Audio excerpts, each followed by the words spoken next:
They had seen what they thought was the remains of Noah's Ark on Mount Ararat. Showed a large wooden structure. Jesus himself spoke about Noah and the flood as literal history. That was either Noah in the box. There also was a possibility that it was the bones of Adam.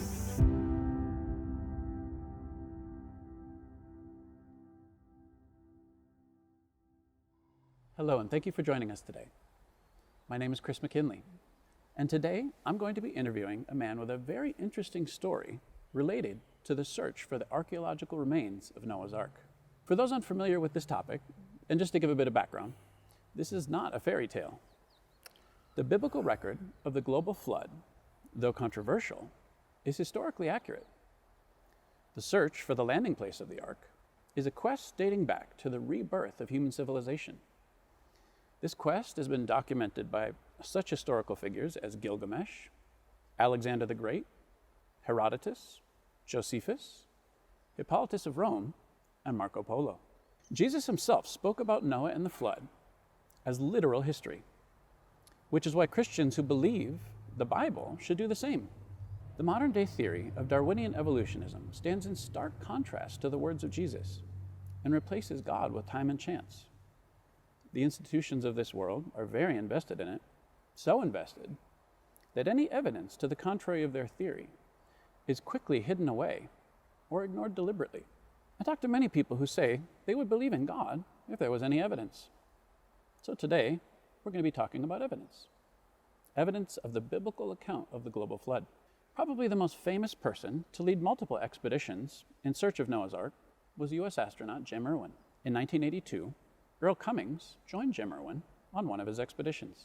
Earl would go on to lead multiple expeditions up Mount Ararat, and he and his wife Violet would write books about the search for Noah's Ark. One of the people they interviewed back in 1978 was a man by the name of David Duckworth.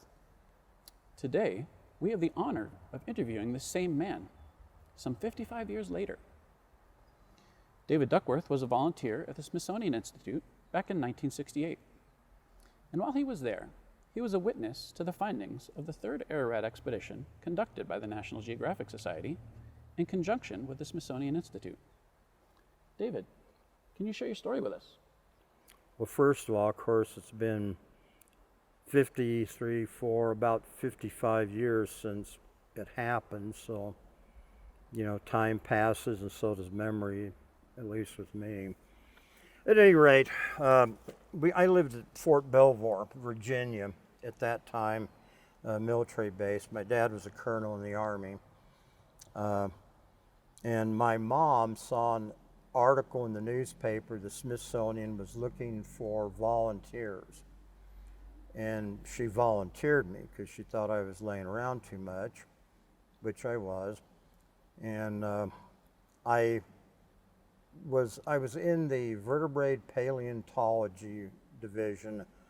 My supervisor was Al Merrick, an archaeologist, and we cleaned fossils and dinosaur bones, and a lot more difficult than one would think, believe me.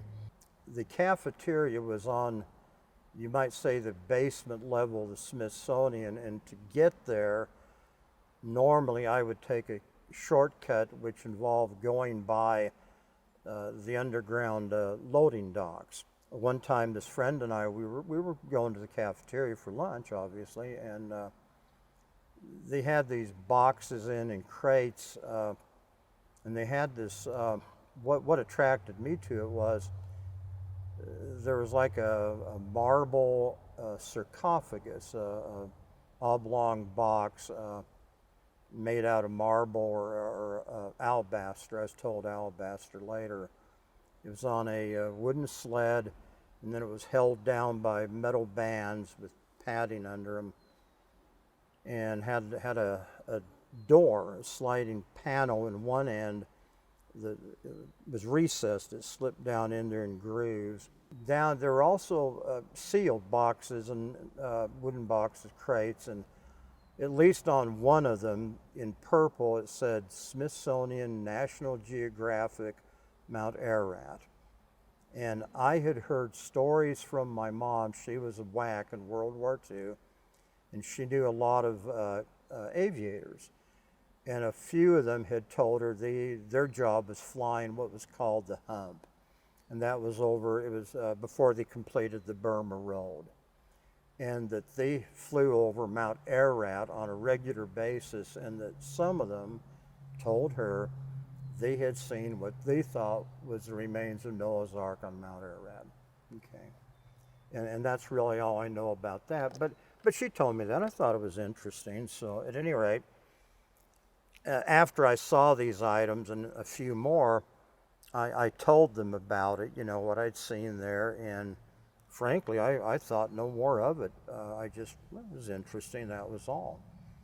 And then, of course, I came to Farmington, New Mexico, and I was working at the Farmington Magazine and Bookstore, and I had a lady come in, an older lady, nice lady, and she asked me if we had, if the books that her and her husband, Earl Cummings, who was a real estate dealer, had written about Noah's Ark. And of course I told her, well, what's the name of the book? And she said, is it Noah's Ark Fact or Fiction, I believe. And I told her, I said, well, I don't know, it's fiction. I said, I saw something like that at the Smithsonian, of course, and she put me on to Earl Cummings. And then I got together with him, and we talked and visited, and then we got to be actually pretty good friends. Lasted for years. He's long, long gone now, of course. Great guy, though, great guy. Good real estate dealer, too. A little bit crooked from what I've heard, though. Anyway, you got to make a living. But anyway, I told him more that had happened, things I'd seen, and he actually included me in my story in his next book, which was like Noah's Ark Fact or Fable, something along those lines. I don't think it's in print. You can probably find it on the internet if you wanted to. I've done 4 or 5 different interviews with people on it, and now I'm with this gentleman right here. So what was the atmosphere like on the day that you saw the crates and the stone box and everything among like the employees, and what interactions did you have with the people who were connected with the expedition?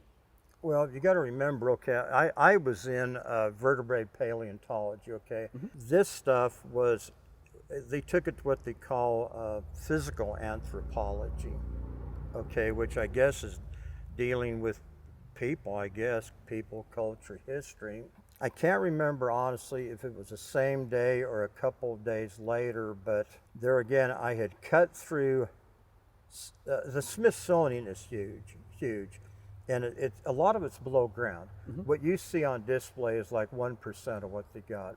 There's rooms the size of Walmart's, packed with shelves and stuff. You wouldn't believe it. And they've got stuff that has never been opened that literally is dated to the 1800s. Casts of dinosaur fossils, still in the plaster and the wrap. I vaguely knew a guy named Dr. Robert Geist. And he was an archaeologist deluxe, and I talked to him a few times on other things. Again, I honestly can't remember what brought it on, but I wound up in his department, which I think was on the 2nd floor. Could be wrong on that one. He was looking through this viewer thing up on like 4 legs, stood off the table at these photos, kind of gray looking. And I, hey, Dr. Geist, what you doing there? And like, Dave, check this out. Yeah. So I looked through, and actually it turned out they were infrared photographs that had been taken from a tethered balloon. And I was told they were from Mount Ararat. And in these photographs, it showed a large wooden structure, very, very collapsed, very encased in snow and ice, portions visible. He told me that there were some people thought, of all things, they thought it could be Noah's Ark. And of course there again, it's like, oh wow, really, that's interesting, So anyway, I looked at some of these pictures with the magnifier, and they showed, it was a compost. It was like maybe, I don't know, couple feet by a couple of feet, but it was made up of like different pictures that have been cut and then put together to make a mosaic, all right? Mm-hmm. He also had pictures of some artifacts that they brought back, and actually in a tray they had some of the artifacts, and There were also photographs up on a cork board of the people themselves at the site, as I understood it, all right? Honestly, that's really about all I know about it. I mean, it was interesting, but to me, it wasn't any massive thing. I mean, I was, young and everything and living my life, and that really is the story. I mean, there are details, I guess, but that essentially is what I saw, my part of it. You had mentioned seeing the large stone box, possibly marble or alabaster. I was told alabaster. Oh, okay. Yeah, it was that. That's what I was told. What at any rate. size was it about? It wasn't huge. It was 5 feet, something like that, between 5 and 6. A little bit over maybe 2 feet high, oblong, of course, and had that panel in one end, and it had 2 holes drilled in the top of it. The panel was about 2 inches thick, I suppose, and I was told that was how it opened up. You could see where it was set into grooves that had been cut into the stone, like that, and it slipped down in, and so as a result, in the front of it, it was slightly indented, maybe an inch, something like that. I was told by another person, I don't remember his name, that they thought that possibly that was either Noah in the box, and I had another guy tell me that there also was a possibility that it was the bones of Adam. That's what I was told, and that's what I'm saying. At that time at the Smithsonian, they had, when you'd walk in back, that's where I came in, up on one big wall, they had a big mural, very, very large mural, and it was showing the age of time, how it worked. Like I remember one thing it was like it showed was, it was the Empire State Building, and the Empire State Building, the bottom of it represented the creation of the earth, and on the top of it there was a postage stamp, and that was the time of humans. That was the difference. Beyond that, it was sort of like a circular picture, but they'd had some trouble with some of the religious people because it didn't show anything about the Bible. It was strictly archaeology. There was nothing like the time of Jesus or the creation or nothing like that, and they'd had some problems with them, and they referred to these people as robies because they wore these kind of a white, I saw them, they were like white padded robes with a hood, kind of like what Obi-Wan Kenobi wore in Star Wars. Very much like that, yeah. Where were they protesting, or? Yes, they were protesting. And later, okay, I was told by people what I'd seen, that at the Smithsonian, like in Las Vegas, what happens here stays here, okay? And they didn't want a bunch of troubles from crazies. That's fine with me. I mean, I don't care, But after this stuff came in, it did close down very quick. In fact, I went back to talk to Dr. Geist at least once or a few times, and I asked him about that, and he just said, well, he said, you saw what I showed. He said, I'm not going to say any more about it. He said, maybe keep it under your hat unless you want problems. So there again, it's no skin off me, so I didn't talk about it after that. So what was it that got you to eventually share your story? Well, I told my parents, about it, and then of course Violet Cummings and her book, and then of course Earl Cummings, who I think he came down the same day, I believe, and it kind of took off on a life of its own. There have been times where I've been misquoted, believe me. Not bad, but enough times to kind of make me careful of what I say. You'd mentioned some other artifacts that you saw. Can you describe some of them? There were pieces that looked like old wood. It was black. It was black as coal, but it was obviously, it had been worked on. It had been cut or sawn, and at least one of them did have a couple of holes in it, and even one had a part of a peg sticking out. That was that deal where Dr. Geist told me that he said that was one thing showed how old it was, because it was done with burning rather than drills. You know, there were some wooden artifacts, and there was like a pretty good sized piece of plank. There was one, it was sort of like a triangular piece of wood, pretty bad shape, and there again, I was told it was an ancient level that theoretically you'd attach a string at the top, a weight at the bottom, and then you could, by tilting it, it would show whether you were off center or not. I believe there was a hammer, and it didn't look, I mean, it wasn't like our hammers, obviously. It was, frankly, what it looked to me like, it looked almost like something that a Native American would carry around to bash people's skulls in with, but it was made out of, I'm going to pronounce it wrong, a basset or something along those lines. A very hard, in fact, it's what they think the Egyptians used to carve out the pyramid blocks with. You know, you pound them out because it's harder than sandstone, and also it's what they used on Easter Island to make the monoliths. Interesting. And what did they look like?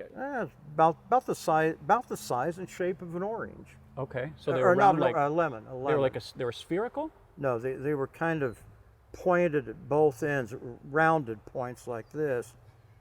And you can see on the side where it had been grooved in, probably to hold like a wooden handle. Okay. There was also, I do remember, what looked like a wooden trenching tool, and it was wood. There again, dark wood, very rough, broken up, and it actually had part of like the handle in the top through a hole, and then had been wrapped, and there was actually still wrapping there, but maybe 6 inches of handle. It was shaped kind of like a grubbing tool. Well, you can buy them down at Ace all day long. In fact, that's exactly what it looked like, a grubbing axe, they call it, kind of a wide blade, but it's wood. Okay. I'm gonna say there were the remains of woven baskets, at least 2, or at least the bottoms of them. The tops were way gone. And you know, that's really about it, I guess. Now, one thing that you had also mentioned on the phone was seeing a tablet. What size was it, and what did you see on that tablet? It would have fit on top of your paper there. And there again, very broken up, although it did have at least one flat edge and a corner rounded. And it had, to me, it looked like chicken tracks. I mean, there's no other way to put it, you know, I mean, which later on my own, it looked like what they call cuneiform. It was like an early Assyrian type of writing. In fact, one of the very earliest. I saw very much the same thing. It was on a National Geographic special about the Hanging Towers of Babylon. Yeah, yeah, there we go, from Darius. If I had to say what did it resemble most, I'd say that. Okay. Now, to backtrack to the pictures that you saw, the area around the Ark, what did it look like the topography? Very broken, very jagged.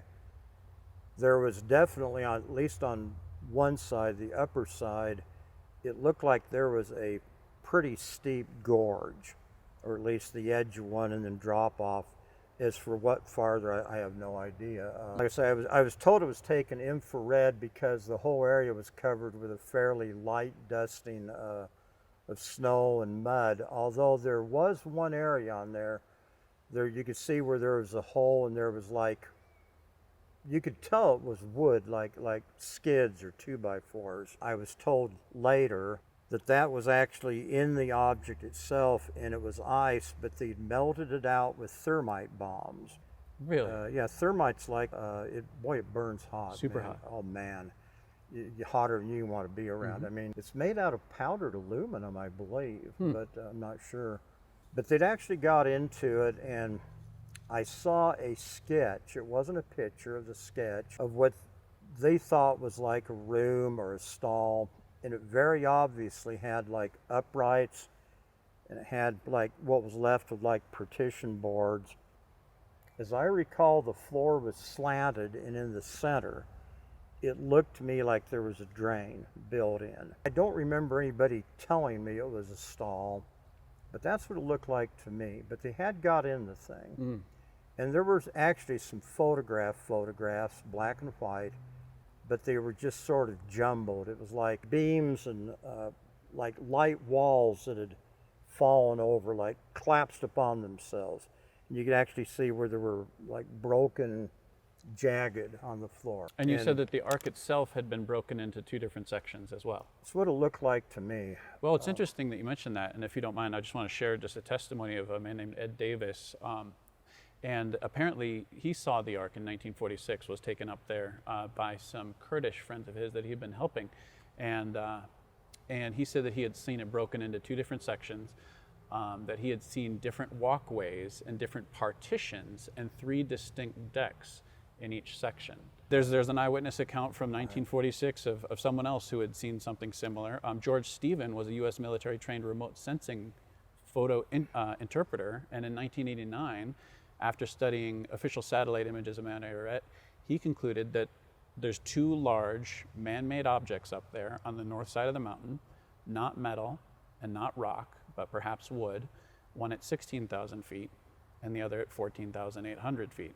So there is other eyewitness testimony to what you had seen in those pictures. So, unless I'm really mistaken, I think that testimony and that witness, he had a Kurdish man or Armenian, Earl called them Armenians.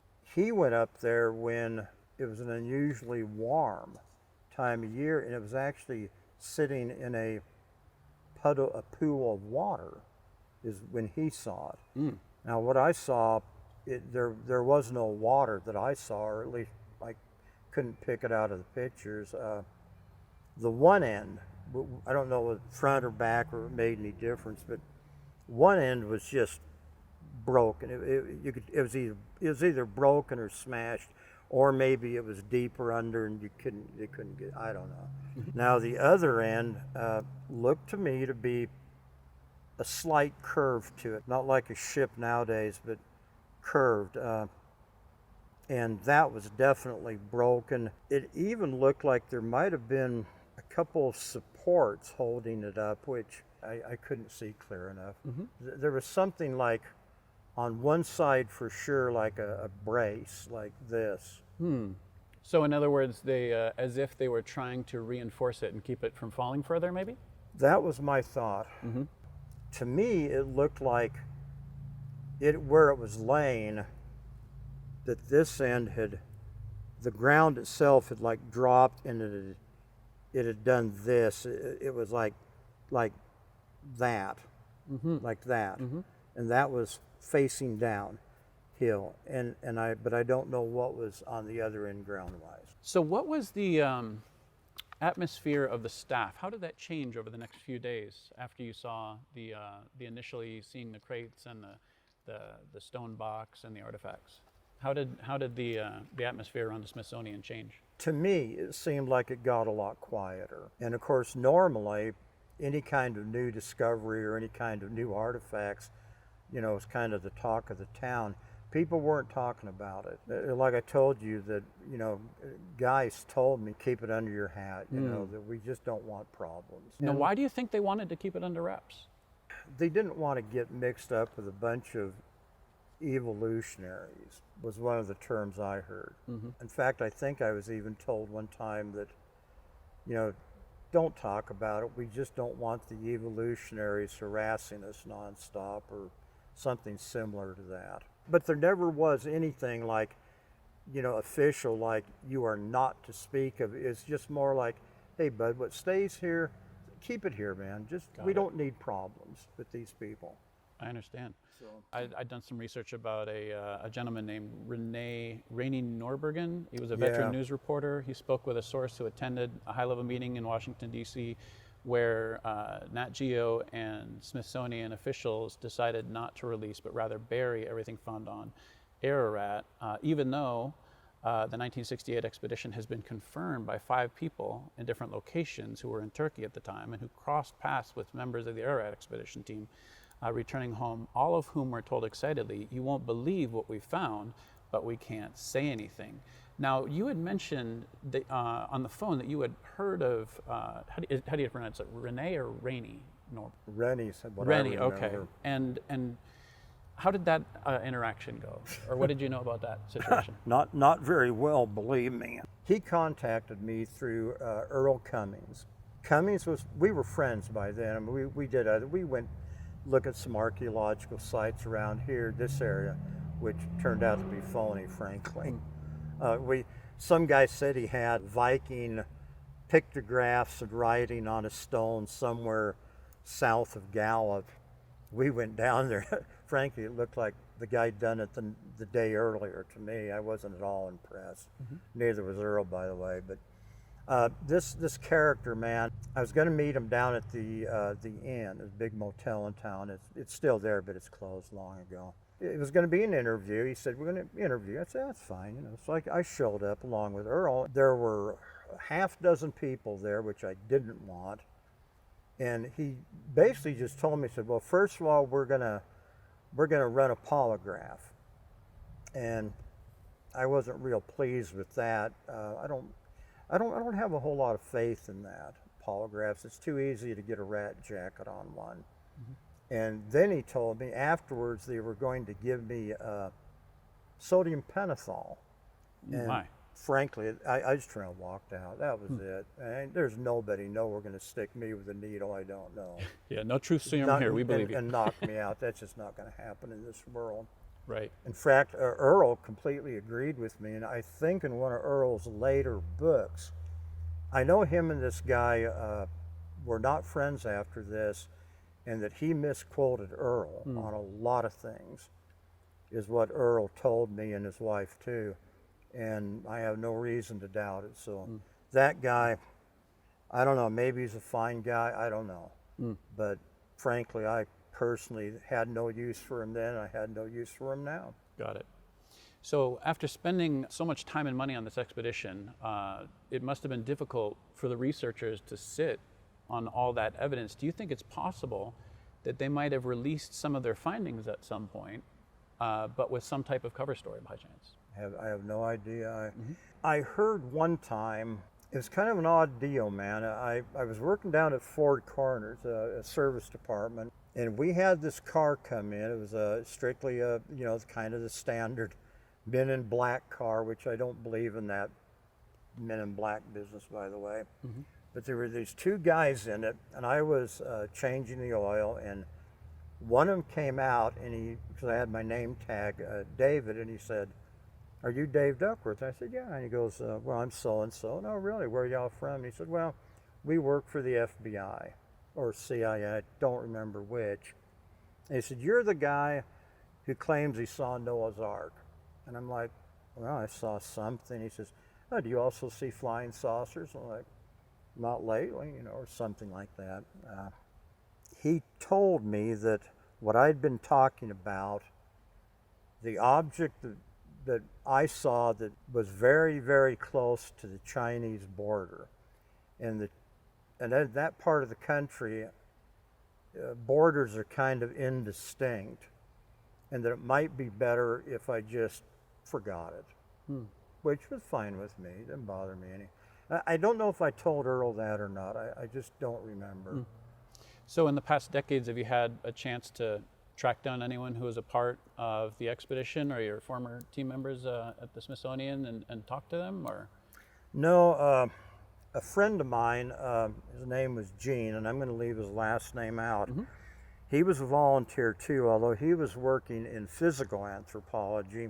But in fact, I was with him when we went through the loading area. I did say that he saw that at least, and yet Earl Cummings actually contacted him, and he said, and I remember this one because I was there when he was doing the interview, and then I talked to Gene myself, and then he called me later. I said, "Gene," I said, "you remember that sarcophagus and those boxes we saw, supposedly Noah's Ark?" And he goes, "Oh yeah, definitely." And then he said, "Well, wait a minute, not really. I got to call you back." I said, "Okay." And he called me back maybe the next day, and he just told me, "Dave," he said, "I don't want to get mixed up in this. I know what you're talking about." He said, "I don't want to be mentioned. I'm working in a government job, and I'm doing real good, so just drop it." And that was the end of that. And I've never mentioned him since, except right now. Yeah. Do you have any idea where the sarcophagus might be at this time? Absolutely none. Could be anywhere. I mean, you're looking at huge buildings. And Smithsonian's 2 stories underground. Let me ask you this: Have you ever had a chance to research any of the other expeditions besides the one in 1908? Perhaps the one finding Noah in 2014, or In Search of Noah's Ark 1976, or the Bart LaRue's The Ark of Noah in 1975? You know, I've seen some stuff on TV, obviously. You know, like National Geographic Channel, and it's interesting. It really is. I mean, once you've been mixed up in this, you do have an interest. I've got at least a couple of third-party books, you know, like about weird and unexplained. Okay, and 2 of them actually do mention me.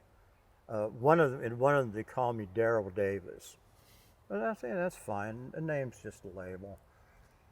And then I actually got on Wikipedia one time and and there again I was mentioned there, but as any direct knowledge of any expeditions, the answer is no. No, Okay. I was not mixed up in them. Right. Quick one bit of detail on the sarcophagus. Did it have rounded edges, or did it have precision edges? Was it like rough, or was it smooth? Like, It was smooth. It was polished. okay. It was I mean, it was, you know, it was square. You know, I don't remember it being like mirror or anything. It was old, I could tell that, because there were cracks in it and flaws. But it looked to me like somebody put some serious time into it. And then do you know if they ever made any efforts to translate the tablet? None. No idea. No Okay. idea. And was there any mention of Jim Irwin being a part of this expedition? No, none. Okay, just curious. That was a rumor I had heard. And overall, I mean, how has this experience affected your life? I guess in a way maybe minor notoriety. It hasn't created any big epiphanies in me or anything. I mean, it just something I saw. I mean, and what I keep telling people on this is, this all happened very, very briefly. I mean, it wasn't like I stood there for hours. It was a few minutes, you know, like, hey, Dr. Geist, what you got there? Oh, Dave, yeah. Oh, wow. Well, goodbye. That was that. I mean, I was absolutely nothing, nobody, totally zero at the Smithsonian, okay? Although Al Merrick, he did talk to Earl Cummings, and there again, I was sitting right there. He had a speakerphone, early one, and he said he vaguely remembered me, yes. So that was confirmation that I was there. And I guess I had a meal ticket, a meal pass, where I got free lunch, okay. He told, Earl asked him about that. He said, well, that he was in different things now. He became a sea shepherd. And I don't know if he's alive or not, but he said that was in the past, and he preferred not to speak about anything internal to Smithsonian. So that was the end of that one. Just in conclusion, 2 more questions. What's your understanding of why God told Noah to build the ark? I have no idea. I truly don't. I'm not an atheist, but I'm not a scholar either. I mean, you know. Yeah. Well, just to share a little bit, and for the benefit of those listening, the time of Noah's flood, before that, the earth had become very wicked, and God basically decided to judge the planet. So God decided to save Noah and his family, because Noah and his family followed the Creator, and he was actually a preacher of righteousness. And so yeah, that's the reason God sent the flood. In fact, for those who are interested in researching why God sent the flood, read Genesis chapter 6. Well, take a good look at the world right now. I'd say it's pretty fair wicked right now, personally. But you know, I saw an interesting thing, man. That this has nothing to do with Noah's Ark or anything, even reality. But you know, supposedly it was like God did the rainbow, His promise not to flood the world again. Okay, I'm going to say it there again. It's ancient Babylon. Could be wrong on this. But actually, in Babylon, a rainbow is not a promise not to flood the world. It's when God laid down His bow of vengeance. That's the rainbow. Interesting. The bow of war. Yeah, that they because would that make was that their connection. yeah, that was their major weapon back then, and that symbol was like, I have hereby laid down the bow of war. I will no longer make war on man, because he'd done some other things like Sodom and Gomorrah and things like that. I mean, the Old Testament God, man, he was not a nice person. He was mean, boy. I mean, he didn't mess around with people. Well, But anyway, he's the has same nothing God to do yesterday, with- today, and that forever. has nothing to do but with it. we have access to him it's and just- to his mercy these days. That's the good news, right? Same yeah. God, but let me, and that actually ties into my next question. And what is the understanding of why God sent Jesus to die on the cross? You know, I've read and seen all the movies and everything, and honestly, the mind of God, I have no idea, no conception. He may know mine. I don't know his. Well, just in a nutshell, we've all sinned and fallen short of the glory of God. Every single one of us has wickedness in our heart, just like the people of Noah's day. And because of that, we deserve punishment, just like we would punish a criminal for their crimes. As human beings, we store up crimes throughout our lifetime. And if we had to pay for those crimes by ourselves, we would get the death penalty, just like the people of Noah's day did. Through faith in what happened on the cross of Jesus Christ, we can actually have our death sentence commuted. In other words, we broke God's laws. We've all either lied, stolen, used God's name in vain, disobeyed our parents, broken all the 10 commandments, right? Every single human being. Because of that, we deserve punishment. Well, but I hope you haven't murdered anybody. in my heart, I've hated people, right? And Jesus made that equal, right? So yeah, we've all had it then. So Right, it doesn't make yeah, a whole and lot of difference. right, and that's the bad news, right? That we've all broken his laws, but we have access to his mercy through the final sacrifice of Jesus on the cross, right? He said, repent and believe the gospel, turn from your sin, trust in Christ. If we do that, God will take the death sentence off of us and forgive us of our sins, give us a brand new heart. We can know for sure we're going to heaven when we die. That all may be true, and I might be getting into hot water here, but I don't think what you think counts a bit. We can't be responsible for our thoughts. Thoughts are us, okay? It's not what you think, it's how you do. It's like this buddy of mine, and take his name out of there because he has nothing to do with this. Sure. Boy, buddy was a hellraiser, man. I mean, he was a deal. I mean, this buddy of mine was totally in a class by himself. Heavy drinker, hellraiser, man. I mean, this guy was wonderful. In his later years, he got converted over. And I don't remember Pentecostals, I think. But anyway, and he started reading and studying the Bible, and he started crying in the Bible. And he told me one time, like, Dave, he said, I know I'm going to heaven. I said, I mean, I know who you are, man. We've hung together, and you may be going the other direction. He said, no. No, he said, because, Dave, if you accept Jesus, you're forgiven. Whatever you've done, you're forgiven. You can be a mass murderer, you're forgiven. And to this day, no, it's not what you think, it's how you do. That's how you get judged. It is important And what our actions are, for sure. But I mean, myself, before I met Jesus, man, I did a lot of actions that, wow. I mean, if I would receive the punishment for those actions, I wouldn't be here today. I'll just tell you that. But I just thank God for his mercy. But right? were they fun when you did them? Well, sure. Well, sin see, is that's what I'm pleasurable. saying, Sin's man. pleasurable for a season, of course. Hey, if you're going to do something, at least fess up to it, man. Well, and that's what I did. I actually was an enemy of God. I was a witch, and I was not friendly towards the gospel. I was not friendly towards God at all. You were into Satanism? Well, I didn't know it was Satanism. So I practiced channeling, and my spirit guides, I didn't realize that at the time, right? I mean, I followed, what the world says to do, and the world's version of healing. If you study Reiki, you study how to communicate with spirit guides, and that's basically what I was studying.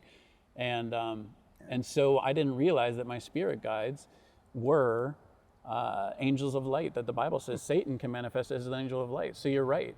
It was Satanism without me knowing it. I didn't realize it. Isn't Halatial angel of light? I've never heard the name before. This buddy of mine came up with that. It was like something in the angelic wars.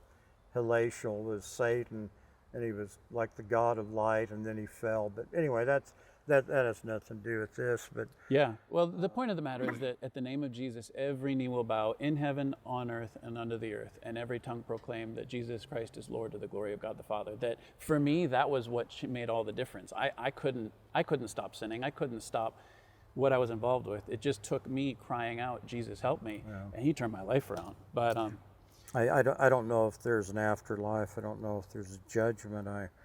I hope there is, I guess. It's kind of like a Christmas bonus.